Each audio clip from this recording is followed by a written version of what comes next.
Welcome to Reading the Bible with Pastor. Today we're on Genesis chapter 16. And in an attempt to help the Lord, Sarai devises a plan to make sure that Abram has a son. Now Sarai, Abram's wife, had bore him no children. She had a female Egyptian servant whose name was Hagar. And Sarai said to Abram, "Behold, now the Lord has prevented me from bearing children. Go into my servant. It may be that I shall obtain children by her." And Abram listened to the voice of Sarai.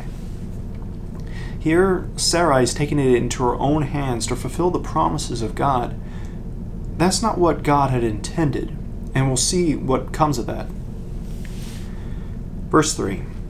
So after Abram had lived 10 years in the land of Canaan, Sarai, Abram's wife, took Hagar the Egyptian, her servant, and gave her to Abram, her husband, as a wife. And he went into Hagar, and she conceived. And when she saw that she had conceived, she looked with contempt on her mistress. That is, that Hagar looked upon Sarai as though she was less than her, because she had conceived a son, and Sarai remained barren. And Sarai said to Abram, "May the wrong done to me be on you. I gave my servant to your embrace, and when she saw that she had conceived, she looked on me with contempt. May the Lord judge between you and me." But Abram said to Sarai, "Behold, your servant is in your power. Do to her as you please." Then Sarai dealt harshly with her, and she fled from her. The angel of the Lord found her by a spring of water in the wilderness, the spring on the way to Shur. And he said to her, "Hagar, servant of Sarai, where have you come from, and where are you going?" She said, "I am fleeing from my mistress Sarai." The angel of the Lord said to her, "Return to your mistress and submit to her." This is what she should have been doing, was abiding by the commands of the Lord. And we read about that later on when the 10 Commandments are given to us.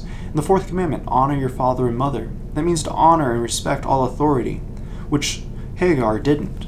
If she had, that things may have gone a little smoother between her and her mistress. Verse 10.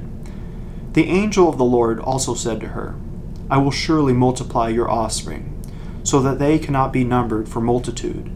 And the angel of the Lord said to her, "Behold, you are pregnant, and shall bear a son. You shall call his name Ishmael, because the Lord has listened to your affliction. He shall be a wild donkey of a man, his hand against everyone, and everyone's hand against him, and he shall dwell over against all his kinsmen." So she called the name of the Lord who spoke to her, "You are a God of seeing." For she said, "Truly here I have seen him who looks after me." Therefore the well was called Be'er Lahairoi. It lies between Kadesh and Bered. And Hagar bore Abram a son, and Abram called the name of his son, whom Hagar bore, Ishmael, which means God listens. Abram was 86 years old when Hagar bore Ishmael to Abram. Here we see that Sarai tries to step in for the Lord, and we see that some bad comes out of it, that Ishmael, a wild donkey of a man, is born, and she has complications with her servant there. The Lord did not intend this, and it intends for her, Sarai, to bear a son to Abram, even in their old age. We'll pick up next time with Genesis chapter 17.